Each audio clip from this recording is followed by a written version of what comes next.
السلام عليكم ورحمة الله تعالى وبركاته. أحبائي الكرام، كنتمنى تكونوا بخير وعلى خير.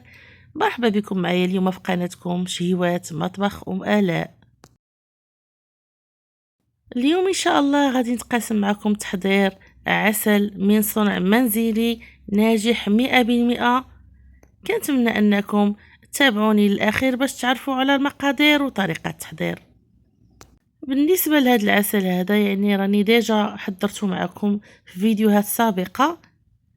كل سنه كنحضر معكم العسل بمناسبه شهر رمضان الكريم، يعني كنحتاجوه اننا نعسلوا به الحلويات ديالنا. بالنسبه للمقادير غادي نحتاجو، عندي هنايا قالب ديال السكر حامضه اولا سيترونه وليمونه او برتقاله وزوج عويدات ديال القرفه، زوج باديانات والمسكه الحره، حبيبات من المسكه الحره ولتر ديال الماء. بالنسبه للماء الزهر كنضيفوا كاس ديال الماء الزهر من بعد ما كيوجد لينا العسل. كما قلت لكم انا عندي هنايا كميه كبيره اللي حضرت، يعني ضاعفت المقادير ولا ضوبلت المقادير. نتوما غادي تحضروا غير الكميه اللي غتقدوا عليها، ابتداء من قالب ديال السكر اللي فيه 2 كيلو ديال السكر.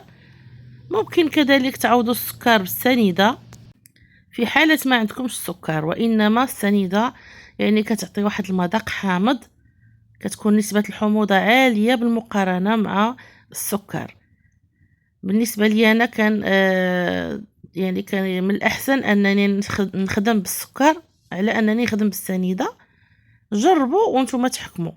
بالنسبه للطريقه كما قلت لكم، كنشد هذاك القلب ديال السكر كنهرسو اما في الكوكوت ولا في الكاميله. انا عندي هنايا الكميه كبيره، يعني خدمت غير في الكاميله اولا في طنجره عاديه، ما غاديش نغطي عليها غطاء ديال الضغط، يعني غير غطاء عادي. بالنسبه لكم بغيتو تسدوا عليها في الكوكوت، ممكن كما قلت لكم هذاك القالب ديال السكر غادي نهرسوه ونضيفوا عليه داك اللتر ديال الماء ونقطعوا عليه الحامضه اللي عندنا دوائر على هذا الشكل هذا، والبرتقاله كبيره حتى هي غنقطعوها على هذا الشكل هذا دوائر،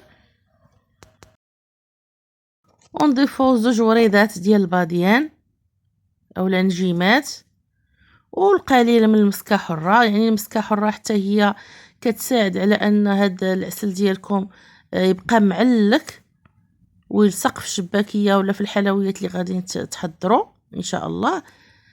كنبقاو نستمروا على هذا التحريك بهذه الطريقه هذه حتى كيذوب لنا السكر. احنا راه مشعلين على الطنجره ديالنا، كيف ما كتشوفوها السكر ديالي داب، يعني كشكوشه طلعات، يعني السكر داب. كان بالنسبه للتوقيت يعني من 45 دقيقه حتى ل 50 دقيقه. الا كان عندكم غير كيلو ولا غير قالب ديال السكر واحد، يعني 45 دقيقه حتى ل 50 دقيقه كيكون العسل وجد. واذا كانت الكميه مضاعفه راه حتى الوقت كيكون مضاعف، يعني ما كيكونش نفس الوقت ولا نفس التوقيت ديال التحضير ديال العسل. كنستمر على التحريك وكنبقى نحرك هكا هاد العسل ديالي، ونردوا البال لهاد الدوائر تاع الحامض حتى يوليو اللون ديالهم مكرمل، يعني تيولي قهوي.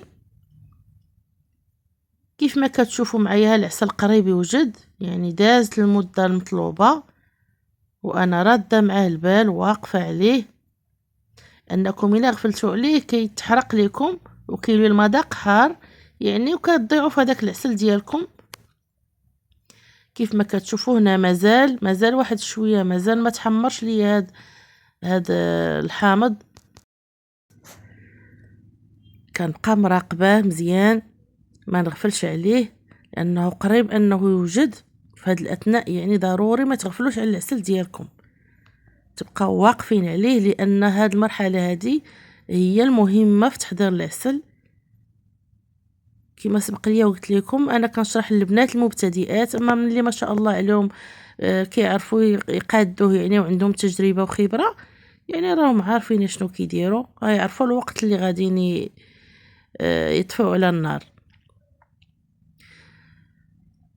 كنستمر في التحريك على هذا الشكل هذا. هنا راه مازال العسل ما وجدش، يعني مازال هذا الحامض هذا والليمون ما تحمرش. دابا غادا يعني نجرب معكم هاد التجربه. كنديروا واحد شويه ديال العسل في واحد الطبسيل، كنخليوه يبرد وكندوزو الصباع بحال هكا، كنعملوا واحد الخطيط كيف ما كتشوفوا. الا بدا العسل كيتلاقى راه مازال ما وجدش. الا بقى داك الخط دايز يعني راه العسل ديالكم راه ناجح. غادي نطفيو عليه بعد ما شفتوا اللون ديال هاد الحامض والليمون كيفاش كيولي اللون ديالو غامق. كتطفيو عليه وكتخليوه يبرد لمده ديال 4 سوايع ولا 6 سوايع باش كتاكدوا من ان العسل ديالكم منجح ولا مازال خاصو الطياب. يعني هذا سر من الاسرار ديال تحضير العسل ديالنا. الا لقيتوا ان العسل باقي جاري وما جمدش لكم، يعني عرفوا بلي راه خاصكم تزيدوه الوقت في الطياب. ولكن الا بان لكم جمد يعني ولا خاتر، غادي تبقاو معايا حتى الاخير باش تشوفوا الطريقه ولا الشكل ديال العسل كيفاش كيولي. هذيك الساعه راه كتعرفوا ان العسل ديالكم راه ناجح. ها هو ما شاء الله بدا تيبرد. انا كنجرب معكم كتشوفوا معايا بدا تيختار. يعني راه هذا العسل ما شاء الله راه ناجح. وكتشوفوا اللون ديال الحامض مع الليمون تغير. غدا ان شاء الله نصفي هاد العسل ديالي من هاد الحامض والقرفه والباديان ونخليه يبرد المده ديال 12 ساعه. عاد ممكن انني نستعملو او لا نعسل به اي حلوى بغيت نوجد معاكم، لان هاد القضيه هذه كيغفلوا عليها البنات، كيتسرعوا باقي ما عرفوش ان العسل ديالهم نجح ولا لا، كيمشيو يعسلوا به وكيضيعوا في المقادير كامله. يعني اللهم تضيعوا غير في العسل ولا تضيعوا حتى في الحلوى اللي غتوجدوا. يعني هذه النصيحه اللي نقدر نعطيكم البنات، توجدوا العسل بحال اليوم وتخليوه حتى الغد ليه عاد تعسلوا به الحلويات اللي بغيتو تعسلوه بها. كيف ما كتشوفوا هو جا ما شاء الله خاتر. انا كنوريكم كيجي عسل ناجح 100%. غادا نعسل به ان شاء الله الحلويات اللي غادا نحضر معكم. كنتمنى انكم تدعموني باشتراك ولايك وتعليقاتكم محفزه. من طبيعه الحال الى عجبتكم الوصفه والى عجبكم المحتوى ديال القناه، وكنشكركم دائما ابدا ودمتم سالمين.